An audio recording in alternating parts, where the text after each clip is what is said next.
Oi, pessoal. Nesse vídeo eu vou falar sobre ondas harmônicas em gases. Vou discutir um pouquinho sobre a velocidade do som. Vou mostrar que essas ondas harmônicas, em gases, em três dimensões, elas não podem ter amplitude constante. A amplitude vai decair com a distância. E vou falar um pouquinho sobre intensidade, sobre volume do som, tá? Então vamos começar com a velocidade do som. Aqui eu tenho um desenho bem simples de um alto-falante. Então o alto-falante está aqui, ele tem um diafragma, que é uma pelezinha aqui, e conforme ele vai gerando som, ou ele gera som, através da vibração desse diafragma. Se esse diafragma vibrar para frente e para trás com 100 Hz, por exemplo, o som que ele vai girar vai ter 100 Hz. Então ele vibra esse diafragma, e aí esse diafragma coloca as moléculas que estão próximas a ele em movimento. Então, se ele empurrar as moléculas, ele vai mudar a densidade de moléculas naquela região. Cada pontinho aqui é uma molécula de ar ou de gás, pode ser um gás qualquer. Então, o que está acontecendo aqui é o deslocamento do gás gerado pelo movimento desse diafragma. Então, se o gás se desloca, tem alguém empurrando ele, isso está levando à variação de densidade, de ponto para ponto.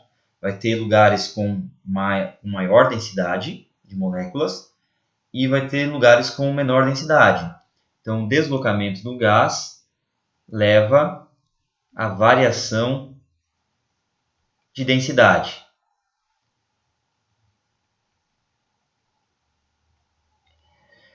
Agora, se a densidade do gás varia de ponto a ponto, isso implica que a pressão do gás vai variar. Se eu tenho uma densidade baixa, isso leva a uma pressão baixa. Conforme eu aumento a densidade, a pressão também aumenta. A gente ainda não viu exatamente esse conceito de pressão. Quando a gente falar de termodinâmica, a gente vai discutir melhor o que é pressão. Por enquanto, podem usar o conceito que vocês conhecem lá desde o ensino médio, tá? Então, a variação da densidade vai levar à variação da pressão.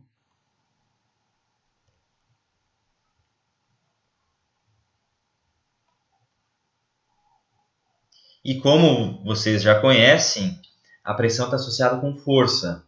Então, se eu tenho pressão variável numa região, significa que eu tenho um jogo de forças ali naquela região. Um ponto tem mais força, no outro ponto tem menos força e assim por diante. Se eu tenho um jogo de forças numa região, pela segunda lei de Newton, eu tenho um desequilíbrio, tenho uma aceleração naquela região. Então, essa variação de pressão vai levar, se tem aceleração, vai levar a deslocamento do gás. E aí o ciclo se repete. Então, é esse ciclo se repetindo aqui indefinidamente que vai garantir a propagação dessa onda. Eu não vou deduzir a equação de onda como eu fiz nos outros casos. Aqui eu ia gastar muito mais tempo, é um pouco mais delicado. O problema aqui é que a densidade do gás ela varia consideravelmente. A gente está vendo aqui que ela faz parte do processo, essa variação. Então não ia ficar tão simples como ficou lá no caso da onda em um sólido. Eu tenho que levar em conta a variação da densidade do gás. A gente já viu dois exemplos de como deduzir uma equação de onda para a corda ou para um sólido. Então acho que não vale a pena a gente fazer isso de novo no gás, que é o caso mais complicado. Vamos ver a equação de onda e vamos discutir ela um pouquinho. Então, em uma dimensão, depois a gente vê o que acontece em três dimensões. Eu tenho a mesma equação de onda que eu tinha nesses outros casos que eu citei. D2 psi dt2 igual v quadrado d2 psi dx2. Agora, nesse caso aqui do gás, esse psi ele pode representar ou a perturbação, a posição da molécula em relação ao equilíbrio, quanto ela saiu do equilíbrio. Então, isso aqui vai oscilar ou vai variar. E também pode representar a própria pressão do gás. Se isso aqui for a pressão, então esse psi vai ser, na verdade, a diferença de pressão em relação à pressão de equilíbrio. Quando não tem onda, está tudo numa pressão de equilíbrio. E aí o psi vai me dar a diferença em relação a esse equilíbrio. A velocidade aqui, V, é igual a raiz gama pressão de equilíbrio sobre a densidade no equilíbrio. Esse gama é chamado de constante adiabática dos gases. Novamente, não vamos entrar em muito detalhe aqui. Quando a gente entrar na parte de termodinâmica, a gente vai gastar bastante tempo falando sobre esse gama. Então, essa é outra razão para eu não querer deduzir essa equação aqui. A gente ainda não tem todo o ferramental. Tá? O que eu posso adiantar por enquanto é que cada gás vai ter um valor de gama.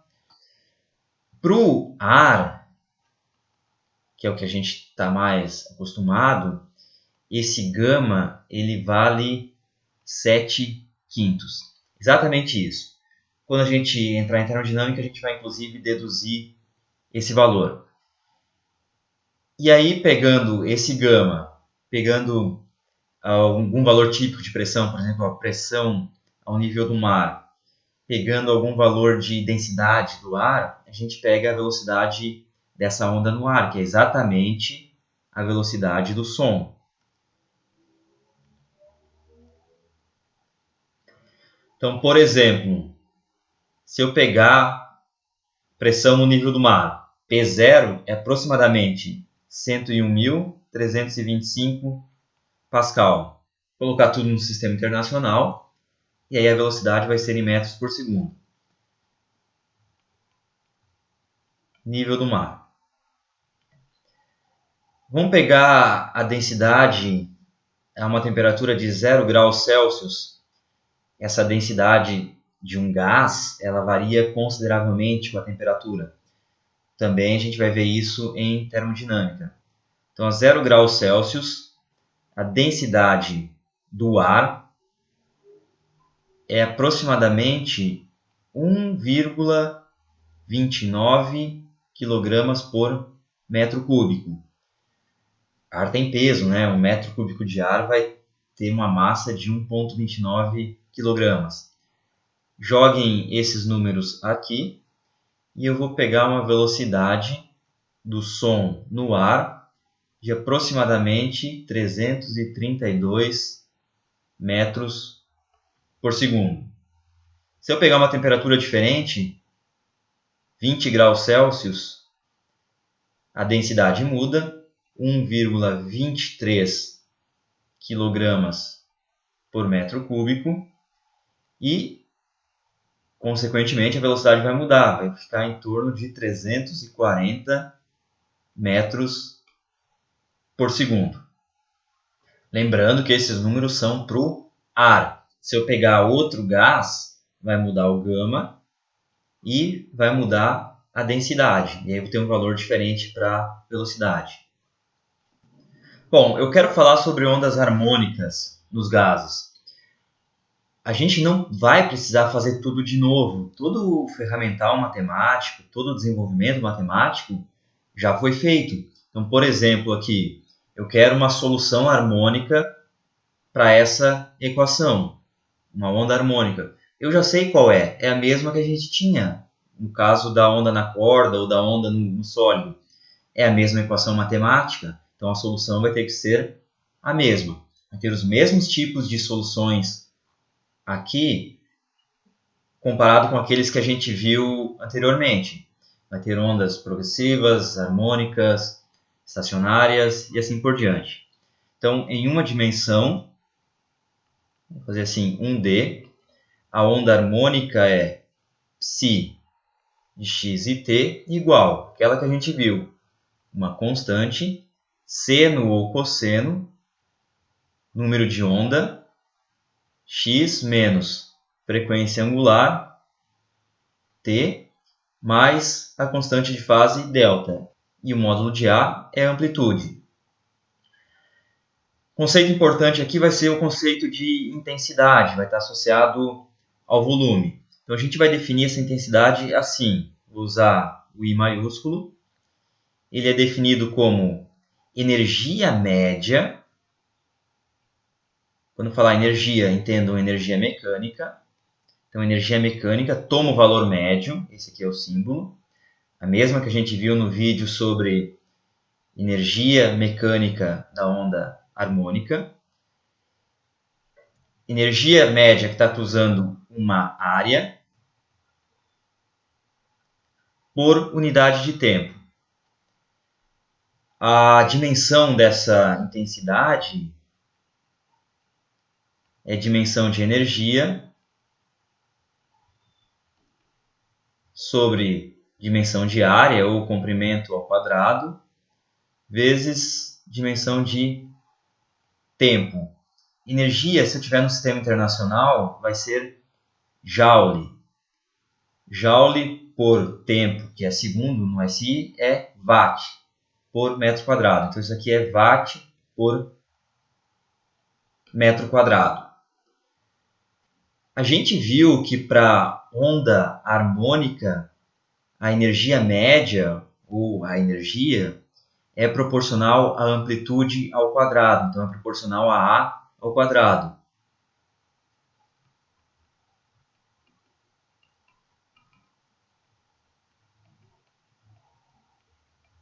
Então, posso escrever essa intensidade como sendo proporcional à amplitude ao quadrado dividido por área. Por isso que eu estou escrevendo área aqui, porque eu já tenho um A da amplitude.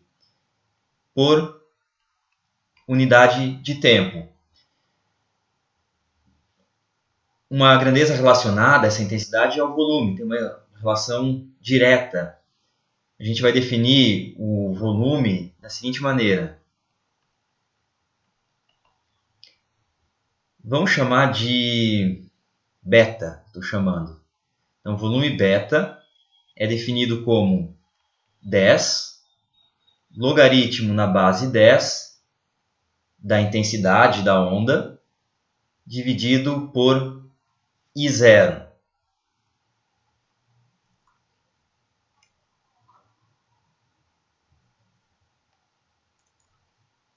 Agora, quem é I0?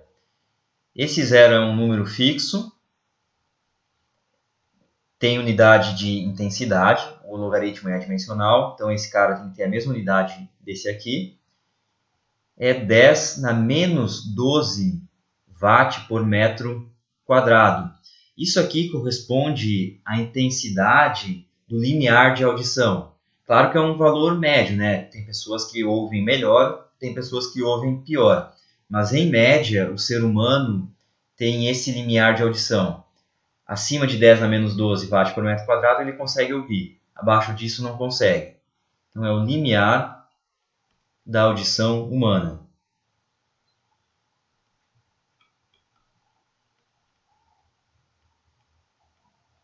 Vamos pegar alguns exemplos aqui, então.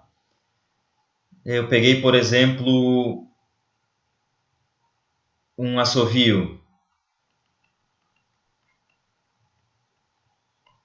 Um assovio tem um volume de 15 beta, 15 decibéis. Observem que esse número aqui é dimensional. Esse logaritmo não tem dimensão, esse número 10 não tem dimensão. Mas a gente, para não deixar ele sem um número sem unidade nenhuma, a gente resolve chamar isso aí de decibel. Então, beta de 15 a gente denota dB. Pego o 15 e coloco aqui. Eu quero descobrir quem é a intensidade desse assovio. Então, 15 igual a 10 log na base 10 I sobre I0. I0 é conhecido, 10 na menos 12. Eu tenho que eliminar esse logaritmo. Então, logaritmo na base 10, o inverso disso é a base 10. Eu pego 10. Primeiro vamos dividir 15 por 10. Tenho 1,5 igual a log na base 10 de I sobre I0. Aí eu coloco a base 10 aqui dos dois lados. 10 elevado a 1,5. 10 elevado ao log na base 10. Esse é o inverso desse, então isso aqui vai sobrar só esse argumento. Então, I sobre I0 é igual a 10 elevado a 1,5. Ou ainda, a intensidade desse assovio é I0, que é 10 na menos 12, vezes 10 elevado a 1,5. Aproximadamente 3,16 vezes 10 na menos 11 watt por metro quadrado. Pegar um show de rock, por exemplo. Claro que é um valor médio que a gente está pegando aqui, né? O beta é aproximadamente 120 decibéis. O que eu quero mostrar aqui é que eu peguei um beta que é da ordem de 10 vezes maior que o beta do assovio. Mas eu quero saber quantas vezes maior vai ser a intensidade. Será que vai ser da ordem de 10 vezes também? Então vamos descobrir.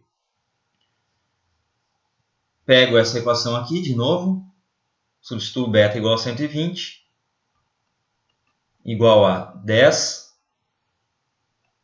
log na base 10 I sobre I0. Vou dividir por 10, vai ficar 12.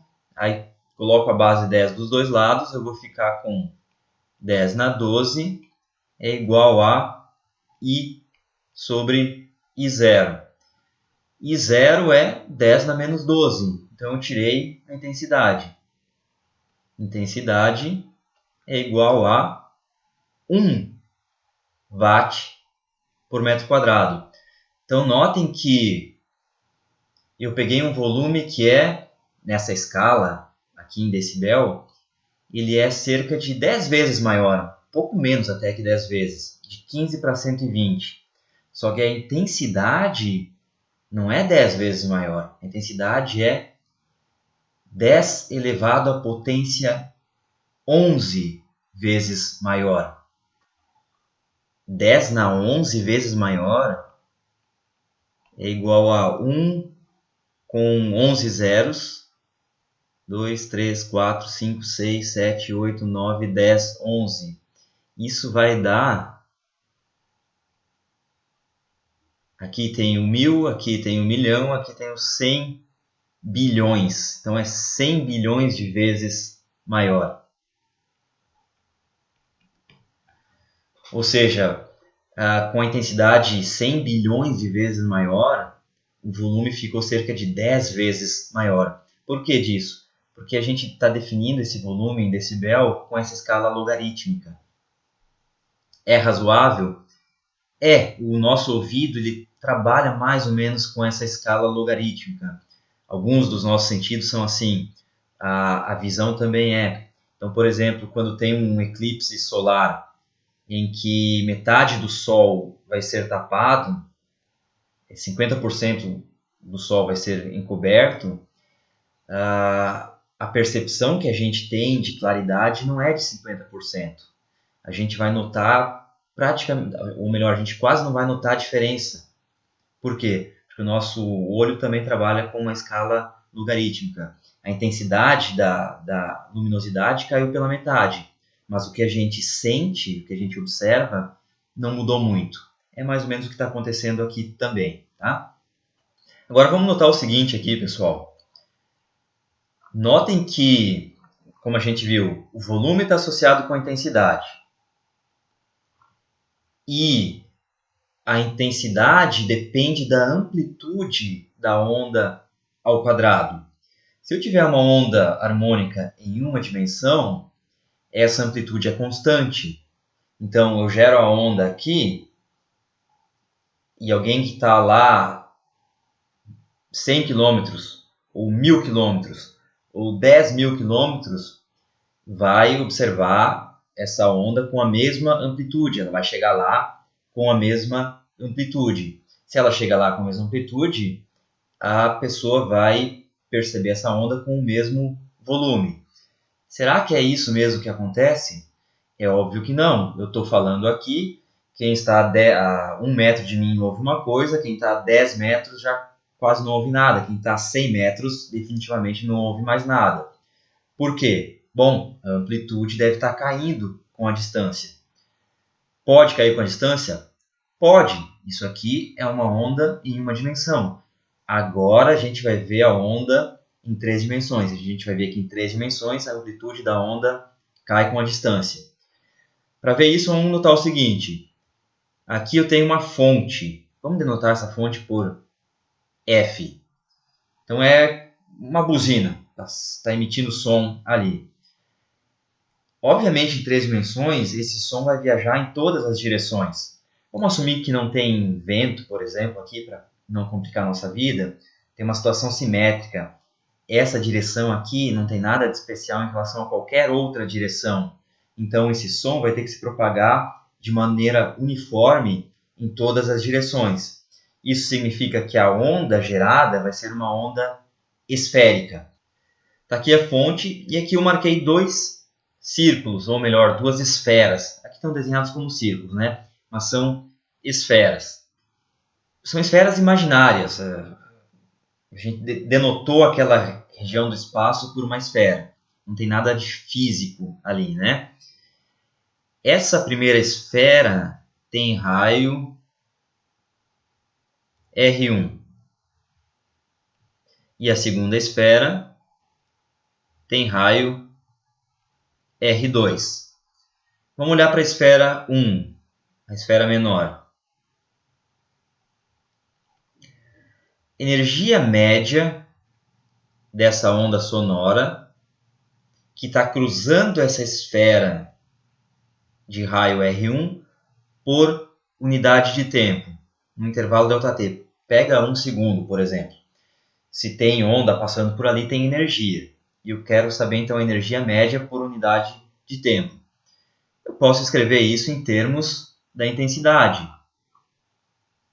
Energia média é intensidade vezes área vezes ΔT. Energia média por ΔT, intensidade vezes área.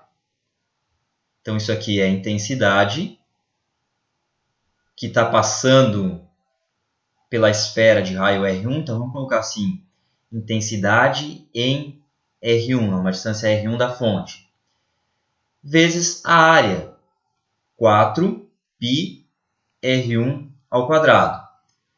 E eu vou fazer a mesma coisa para a esfera maior. Esfera 2. Qual é a energia média que está passando por unidade de tempo? Vou pegar a mesma unidade de tempo. Então, energia média por ΔT. Novamente estou usando a fórmula da intensidade. Vai ser a intensidade nessa posição a uma distância R2 da fonte, vezes a área, 4πr2 ao quadrado. Agora vem uma parte importante. Essa energia média aqui, que está cruzando essa esfera em 1 segundo, tem que ser igual à energia média que cruza a segunda esfera em 1 segundo. No caminho entre essas duas esferas, no meio do caminho, não tem nenhuma outra fonte de energia e também não tem nada absorvendo essa energia. A gente está considerando que esse é um sistema idealizado. Então, toda a energia que passou por aqui vai ter que passar por aqui também. Então, esse E médio é igual a esse E médio aqui. Então, posso igualar as duas expressões. Igualando as duas expressões, I de R1, 4πr1 ao quadrado, igual a I de R2, 4πr2 ao quadrado. Esse 4π já foi embora. Agora eu sei também que a intensidade é proporcional à amplitude. Essa energia é proporcional à amplitude, ao quadrado. Então, vamos escrever assim. Esse termo é proporcional à amplitude, ao quadrado. Só que, cuidado, é a amplitude da onda que está a uma distância R1 da fonte. Então, A de R1. 4π já foi embora, vezes R1 ao quadrado. Igual, do outro lado, a mesma coisa. Esse I é proporcional à amplitude ao quadrado da onda que está a uma distância R2 da fonte. E agora eu descubro quem são essas amplitudes. Quem é A de R1 e A de R2 que satisfazem essa equação aqui? Simples. A de R1 é alguma constante, que eu vou denotar de A minúsculo, por A minúsculo, sobre R1. E A de R2 tem que ser a mesma constante sobre R2. Observe que se eu jogar isso aqui, vai ficar A quadrado. Se eu jogar isso aqui do outro lado, vai ficar A quadrado, nosso Azinho, né? Então a equação é satisfeita. Então agora eu descobri qual que é a amplitude de uma onda harmônica a uma distância R da fonte. Então, psi de R e T, essa é a distância até a fonte, é igual à amplitude, que é uma constante sobre R, seno ou cosseno. K vezes R menos ômega T mais delta. Isso aqui vale, então, é uma onda harmônica em 3 dimensões e vale quando não tem vento envolvido. Todas as direções são equivalentes. Se isso não for verdade, as direções não forem equivalentes, aí vai ter certas complicações aqui. Esse número de onda, por exemplo, passa a ser um vetor. Enfim, a gente não vai entrar nesse tipo de problema, tá? Bom, e agora sim, né, pessoal? Dá para ver que quanto mais longe eu estiver da fonte, menor vai ser a amplitude da onda. Pega um R pequeno, a amplitude da onda, que é tudo isso aqui, é grande. E aí o meu tímpano, ou o tímpano de quem estiver ouvindo, vai oscilar com uma certa amplitude grande. E aí vai conseguir ouvir. Se eu estou muito longe da fonte de onda, essa amplitude aqui é muito pequena. Ela vai a zero com a distância. Então não vai ter onda chegando até mim, eu não vou conseguir ouvir ela. Tem que ficar claro também que isso aqui, ou essa relação aqui, que a amplitude é constante sobre distância, a gente usou que a intensidade é proporcional à amplitude ao quadrado. E intensidade proporcional à amplitude ao quadrado é um resultado que vem das ondas harmônicas. Reveja o vídeo sobre energia mecânica da onda harmônica. Tá? Então esse resultado vale para a onda harmônica, mas assim como a gente tinha lá na onda na corda, vejam lá o vídeo dos harmônicos no violão, se eu tiver um som qualquer, eu sempre vou conseguir escrever ele como uma superposição de ondas harmônicas. Notem também que aqui eu peguei uma onda harmônica que está evoluindo, vamos falar assim, para frente, está se afastando da fonte. Tem esse sinal de menos aqui. Se eu colocar um sinal de mais, continua sendo uma onda harmônica em 3 dimensões, só que aí ela está indo para trás. É como se a onda estivesse voltando para a fonte, ou mudando de direção, né? Bom, pessoal, vamos encerrar esse vídeo aqui. No próximo vídeo a gente continua justamente desse ponto. A gente vai pegar duas ondas harmônicas de som no ar e vai colocar elas para interferir. E vai ver qual vai ser a onda resultante, vai ver qual vai ser a intensidade resultante. Então até o próximo vídeo, pessoal.